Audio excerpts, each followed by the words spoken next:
जय श्री राधे राधे राधे। प्रिय साथियों, आज एक बहुत ही जबरदस्त प्रश्न पूछा गया है। बड़े विद्वानों ने पूछा है, शास्त्रों से पूछा है कि शंकर जी अवधूत रहते हैं, कुछ नहीं उनके पास में, सब कुछ त्याग रखा है, और शंकर जी की जो उपासना करते हैं, भजन करते हैं, वो तो बहुत ही धनी होते हैं। और जिनके लक्ष्मी जी के पति विष्णु जी हैं, नारायण जी हैं, लक्ष्मी जी के पति नारायण जी हैं, उनकी उपासना करने वाले व्यक्ति धनी नहीं होते। इसका क्या कारण है, बताने की कृपा करें।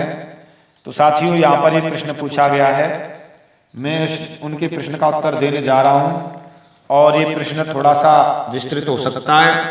आप बड़े ध्यान से गौर से सुनेंगे तो आपकी समझ आएगा, और मैं बताने का प्रयास कर रहा हूँ। अगर मेरे चैनल पे आप नए हैं, सब्सक्राइब नहीं किया तो कर लीजिए।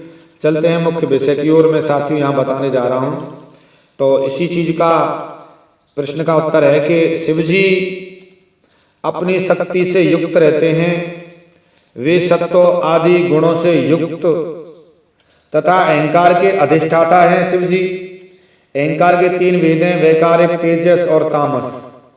त्रिविध अहंकार से 16 प्रकार, 10 इंद्रियां, 5 महाभूत और 1 मन। इन सब के अधिष्ठात्री देवताओं में से किसी एक की उपासना करने पर समस्त ऐश्वर्यों की प्राप्ति हो जाती है। क्योंकि देवता तो भोग के भूगे हैं, उनको थोड़ी सी कोई भी साधना उपासना भोग दे दे प्रसन्न हो जाते हैं, क्योंकि देवता तो जो उनके पास है वही देंगे। व्यक्ति ऐश्वर्यशाली हो जाता है। परंतु परीक्षित और कह रहे हैं, भगवान श्री हरि प्रकृति से परे हैं। मैं कहते हैं, भगवान कहते हैं, मैं तो गुणातीत हूं और मैं तो पुरुषोत्तम प्रकृति से रहित हूं, सर्वज्ञ एवं सबके अंतःकरण का साक्षी हूं। अगर मेरा कोई भजन करता है तो वो भी गुणातीत हो जाता है। मैं गुणातीत हूं, मेरी शरण में आने वाला मैं मुक्त हूं, जीव मुक्त हो जाता है, और जो कुछ है चराचर का सब कुछ मैं हूं और मुझ में समाहित हो जाता है। इसीलिए साथियों, और आगे मैं इस प्रश्न का उत्तर देने जा रहा हूं। भगवान श्री कृष्ण जी कहते हैं युधिष्ठिर जी से,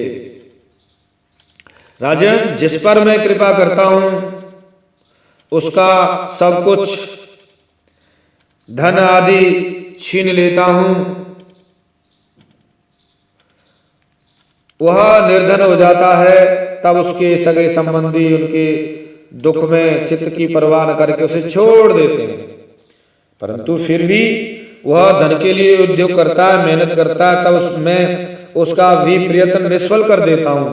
जिस प्रकार बारंबार असफल होने के कारण जब धन कमाने से उसका मन विरक्त हो जाता है, उसे दुख समझकर वह उधर मुंह मोड़ लेता है और मेरी प्रेमी भक्तों का आश्रय लेकर उनमें मेल जोल करता है, तो मैं उस पर अपनी अहेतु की कृपा करता हूं, परम कृपा करता हूं अपने भक्त पर। मेरी कृपा से उसे परम सूक्ष्म अनंत सच्चिदानंद स्वरूप परम ब्रह्म की प्राप्ति हो जाती है। परम ब्रह्म कौन है? मैं हूं। इस प्रकार मेरी प्रसन्नता, मेरी आराधना बहुत कठिन है। इसी से साधारण लोग मुझे छोड़कर मेरे ही दूसरे अन्य अन्य रूपों की उपासना करते हैं, मेरे ही अन्य अन्य देवताओं की उपासना करते हैं। दूसरे देवता आशुतोष हैं, शीघ्र प्रसन्न हो जाते हैं, वे झटपट पिघल जाते हैं और अपने भक्तों को साम्राज्य लक्ष्मी दे देते हैं। उसे पाकर वे भक्त उच्छृंखल हो जाते हैं, प्रमादी हो जाते हैं और उन्मत्त हो जाते हैं। अपने वरदाता देवताओं को भी भूल जाते हैं, उनका तिरस्कार कर बैठते हैं। परंतु परीक्षित, ब्रह्मा, विष्णु और महादेव ये तीनों शाप और वरदान देने में समर्थ हैं, परंतु इनमें महादेव और ब्रह्मा जी शीघ्र ही प्रसन्न हो जाते हैं और रुष्ट भी हो जाते हैं, और वरदान भी दे देते हैं और शाप भी दे देते हैं। परंतु विष्णु जी वैसे नहीं है, वो इतनी जल्दी शीघ्र प्रसन्न नहीं होते और वो इतनी जल्दी श्राप नहीं देते हैं। क्योंकि एक बार शंकर जी की कथा सुनाता हूं, क्योंकि शंकर जी एक बार बृकासुर को वर देकर संकट में पड़ गए थे, जिसको भस्मासुर कहते हैं। और बकासुर शकुनी का पुत्र था और वो बहुत ही दुष्ट था। एक दिन कहीं जाते समय देवर्षि नारद जी को देख लिया। उनसे पूछा देवताओं में से बताइए झटपट महाराज कौन प्रसन्न हो जाते हैं, क्योंकि मैं साधना करना चाहता हूँ। बकासुर बोला नारद जी से। तो नारद जी ने कहा तुम भगवान शंकर की आराधना करो, इससे तुम्हारा मनोरथ शीघ्र ही मनोरथ पूर्ण हो जाएगा। थोड़े से ही में भोले शीघ्र प्रसन्न हो जाते हैं और गुणों से शीघ्र प्रसन्न हो जाते हैं, थोड़े में अपराध करने पर क्रोध भी कर लेते हैं। हाँ, रावण और बराणासुर ने केवल बंदी जनों के समान शंकर जी की स्तुतियां की थी, इसी से उन पर प्रसन्न हो गए थे, उन्हें अतुलनीय ऐश्वर्य दिया था। बाद में रावण के कैलाश उठाने पर वाणासुर और नगर की रक्षा का भार लेने के लिए उनके साथ में संकट में पड़ गए थे शंकर जी। हाँ, नारद जी का उपदेश सुनकर बकासुर केदार क्षेत्र में और अग्नि को भगवान का शंकर का मुख मानकर अपना मांस काट कर हवन करने लगा और 6 दिनों तक उपासना करके और शंकर जी ने उनको दर्शन दिए। शंकर जी प्रसन्न हो गए और बोलिए क्या चाहता है। तो उसने कहा भगवान आपकी बड़ी कृपा है और मैं तो बस आत्महत्या करने वाला था, आत्महत्या करने जाता है जो लोग, इसलिए भगवान आप बड़े दर्शन दिए। तो शंकर जी उसमें बता रहे हैं वहां पर कि आत्महत्या करने जाता है उसे हम लोग कारणवश उसे बचा लेते हैं। शंकर जी कह रहे हैं वैसे ही परम दयालु भगवान शंकर जी ने बकासुर को ऐसा करने से रोक दिया और अग्निकुंड में अग्निदेव के समान प्रकट होकर दोनों हाथ पकड़ लिए, ऐसा मत कर, गला मत काट, तुझे मैं वरदान देने के लिए आया हूं।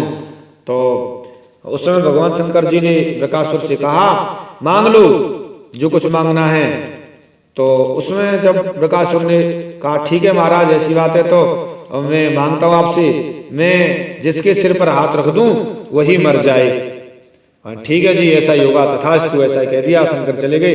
अब मैंने देखता हूँ यार शंकर जी ने मुझे वरदान तो दिया, मैं इसको प्रैक्टिकल करता हूँ। तो बकासुर के मन में लालसा पैदा हो गई कि पार्वती उसमें बहुत सुंदर थी, मैंने कहा अब देख लो। ये होता है अपने इष्ट को ही भूल जाते हैं, इष्ट की ही पत्नी को लेने के लिए चल देते हैं और इष्ट थोड़ी देर के लिए प्रसन्न हो जाते हैं और इष्ट का ही अपघात करने लगते हैं।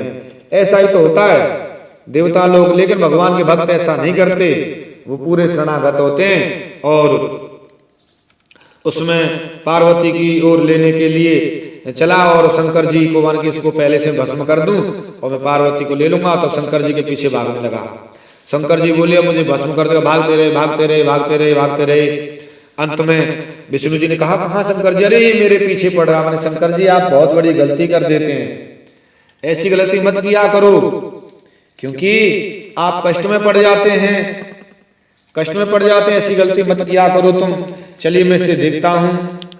तो उस दृष्टि से भगवान विष्णु जी ने अपना रूप बदला और एक मोहिनी का रूप धारण किया। उसको देखकर वह राक्षस अरे कहाँ जा रहे, उसे देखकर मोहित हो गया। मैंने कैसे। तब उन्होंने कहा आप मेरी तरह आप नृत्य कीजिए, कि तेरी तरह नृत्य करूंगा तू मेरी हो जा। ठीक है, मान की एक बार ऐसे कि अपने सिर पे हाथ रखो और 3 बार भस्म बोलो। तो उसने ऐसे ही भस्म बोल दिया और वो भस्म हो गया। इस तरीके से साथियों मैंने आपके प्रश्न का उत्तर देने का प्रयास किया है कि यहाँ यही बताया गया है कि ये देवता आशुतोष होते हैं, शीघ्र ही प्रसन्न हो जाते हैं और अपने भक्त को ऐश्वर्य देखते हैं, पीछे भक्त ही उनका अपघात करने लगता है, मुक्त नहीं कर पाते। मुक्त तो श्री कृष्ण की शरण में आने से ही होता है, क्योंकि वो आदि अनंत परम ब्रह्म है और गुणातीत है। गुणातीत की शरण में जाने से ही गुणातीत व्यक्ति बनता है और मुक्त हो जाता है। साथियों मैंने आपके प्रश्न का उत्तर दिया कि यही पूछा था कि शंकर जी सब त्याग रखा, उनके भक्त धनी होते हैं और लक्ष्मीपति विष्णु जी के गरीब होते हैं। तो इसका यही कारण है, लक्ष्मीपति धन देकर उसका जो अनिष्ट नहीं करते, क्योंकि आज नहीं तो कल वह गिर जाता है और अपराध कर बैठता है। वो तो गुणातीत हैं, भक्त बनाते हैं और गुणातीत हैं, भगवान को पाने के बाद ही मुक्त कर देते हैं। माने कि गुणातीत हैं, उनकी शरण में जाने पर व्यक्ति गुणातीत होता है, माया में नहीं पड़ता है। इसीलिए साथियों ऐसा देखा गया है आपके प्रश्न का उत्तर दिया मैंने साथियों। मिलता हूँ किसी एक विशेष गहरे रहस्य के साथ में, तब तक के लिए जय श्री राधे राधे राधे।